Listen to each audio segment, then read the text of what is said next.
I now give the floor to the distinguished representative of Ghana to introduce an address by the head of state. Mr. President, Excellencies, distinguished delegates, on this occasion of the general debate of the 75th session of the United Nations General Assembly, I have the great honor and privilege to introduce the statement of His Excellency Nana Addo Dankwa Akufo-Addo, President of the Republic of Ghana.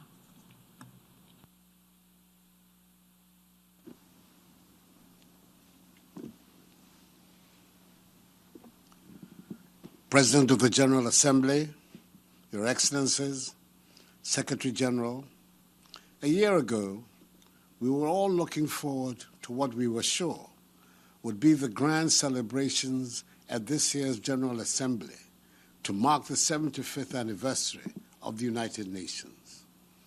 Instead of the anticipated major gathering for the celebrations, we've been forced to stay at home and employ technology to make our addresses to the Assembly. It is not only these celebrations that have had to be adapted to changed circumstances. Our world has been turned upside down, and we have all been forced to learn new ways of doing things. It would have been implausible to suggest, but we have learnt not to shake hands or hug our loved ones. For many people, the most difficult thing to deal with in these uncertain and unsettling times has been the silence forced on churches, mosques, temples, and other places of worship. Singing in groups has become a dangerous activity, and a major item which is preoccupying the attention of world leaders is how to send and keep our children in school safely. All the sacred economic rules by which we have been urged to conduct our affairs in the past century have been thrown out, at least for the moment. Indeed, all our best laid plans have turned out to be of no use when faced with the ravages of an unknown virus. We in Ghana have, however, chalked modest successes in trying to defeat the virus through resolute actions by my government, the cooperation of the Ghanaian people, and the grace of the Almighty. Mr. President, the lessons are clear. We all fell together and looked into the abyss together.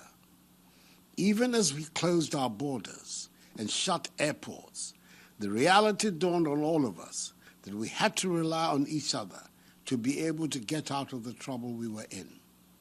We have all gone down together. We should all rise together. If the answer to this pandemic lies in finding a vaccine, that vaccine should be made available to the whole world, rich and poor alike, developed and developing, all races and all beliefs. The virus has taught us that we are all at risk, and there's no special protection for the rich or a particular class. For as long as the virus exists, whatever medical solutions that might be found should be made available for all in aid of our common humanity. We're told by the Organization for Economic Cooperation and Development, OECD, that COVID-19 has brought in its way, quote, a significant reduction in the financing available to developing economies, unquote. Again, with the organization estimating that, quote, external private finance inflows to developing economies could drop by US $700 billion in 2020 compared to 2019 levels, exceeding the immediate impact of the 2008 global financial crisis by 60%, unquote. The restructuring of the global financing architecture to enable access to fresh capital by developing nations, now more than ever, is of immediate necessity if the gains chalked in transforming their economies are not to be eroded and the standards of living of their peoples not to be dangerously lowered. Now is the time for this much discussed and much analyzed institution of ours, the United Nations, to rise to the occasion.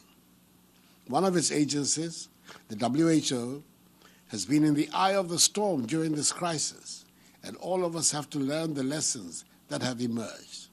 Yes, we should have arguments about the UN and its agencies and their roles, but after 75 years, the arguments should be like the ones we have in our families and not about their very existence.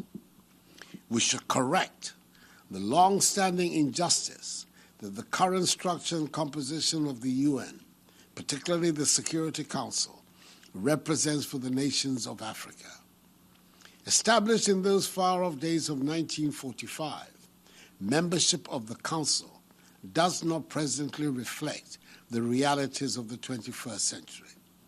The time has come for the adoption and endorsement of Africa's common position on UN reform, as set out in the El Zuwini Consensus, so we can create a modern United Nations fit for purpose in our time. We should also focus our attention on the 2030 UN Sustainable Development Goals, especially as we mark the beginning of the decade of action to deliver the goals and targets of Agenda 2030. As President, as co-chair of the SDG group of eminent advocates, Ghana believes that the effective implementation of the 17 SDGs remains critical to making the multilateral system relevant in addressing the global challenges we face.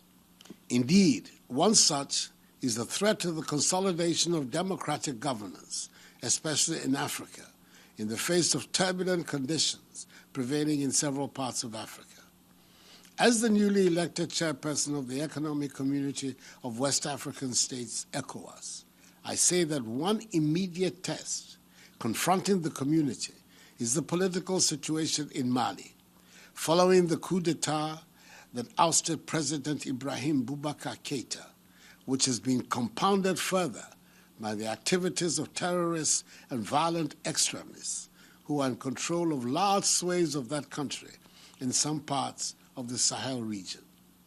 We have learned, most often through bitter experience, that terrorism and violent extremism are not restricted to particular geographic locations or jurisdictions, as the impact of a single terrorist incident in one part of the world resonates throughout the world.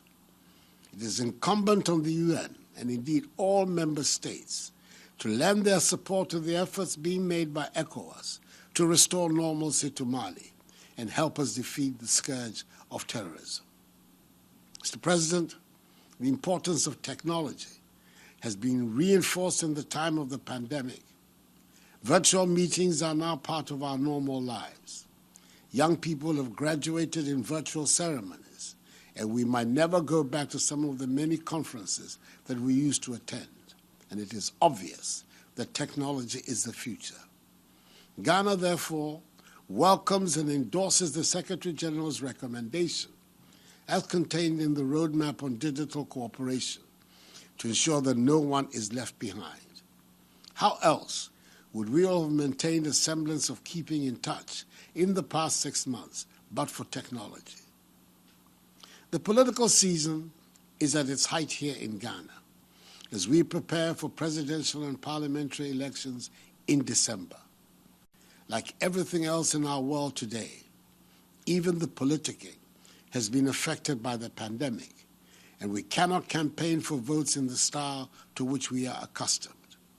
We're having to rely on technology to find ways of popularizing our messages in the time of COVID-19.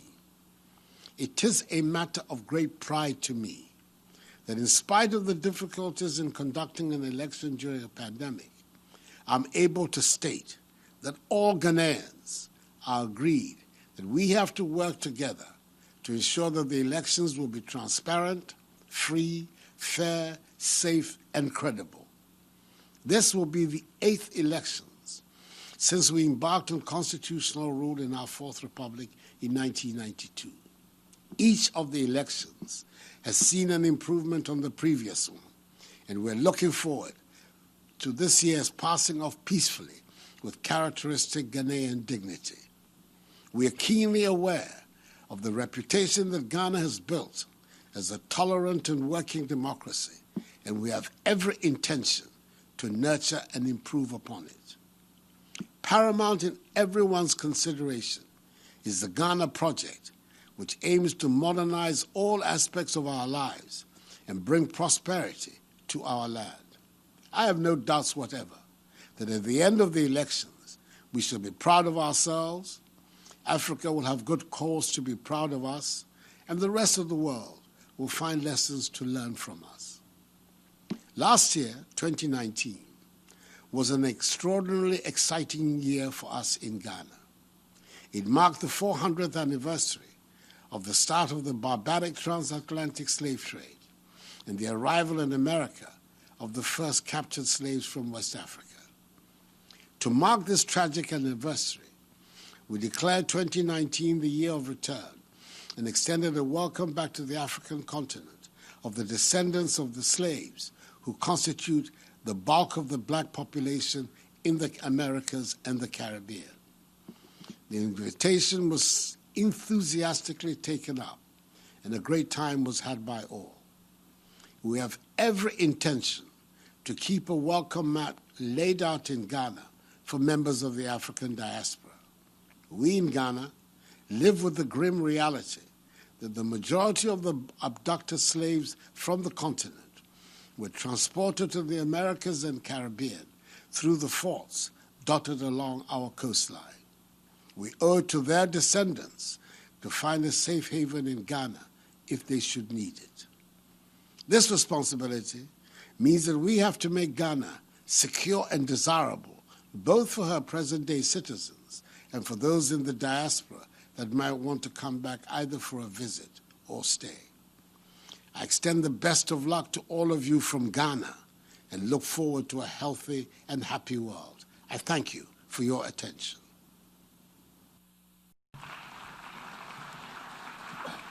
On behalf of the General Assembly, I wish to thank the President of the Republic of Ghana for the statement just made. I now give the floor to the distinguished representative of Mozambique to introduce an address by the head of state.